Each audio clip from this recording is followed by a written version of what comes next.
വോട്ടർമാരെ നേരിട്ട് കാണുന്നതിനും വോട്ട് അഭ്യർത്ഥിക്കുന്നതിനും വേണ്ടി കടന്നു വരികയാണ്. കൊടിയത്തൂരിന്റെ മണ്ണ് എന്നും ഐക്യ ജനാധിപത്യ മുന്നണിയോടൊപ്പമാണ്. അതുകൊണ്ട് തന്നെ ഐക്യ ജനാധിപത്യ മുന്നണി അണിനിരത്തിയിട്ടുള്ള ഈ സ്ഥാനാർത്ഥികൾക്ക് ഏറ്റവും വലിയ സമ്മാനം കൊടിയത്തൂർ ഗ്രാമപഞ്ചായത്ത് നൽകും എന്നുള്ള കാര്യത്തിൽ യാതൊരു തർക്കവുമില്ല.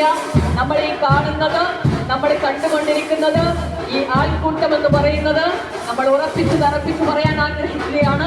കൊടിയത്തൂർ പഞ്ചായത്തിനകത്ത് UDFന്റെ സാരഥികൾ കടന്നുവരും. UDFന്റെ ഭരണം തുടരും. കുന്നമംഗലം ബ്ലോക്ക് പഞ്ചായത്തിലേക്ക് UDFന്റെ സാരഥികൾ കടന്നുപോകും. കോഴിക്കോട് ജില്ലാ പഞ്ചായത്തിലേക്ക് പ്രിയങ്കരനായ സഹപ്രവർത്തകൻ മിസ്ഹബ് കീഴരിയൂർ ഉൾപ്പെടെയുള്ള സാരഥികൾ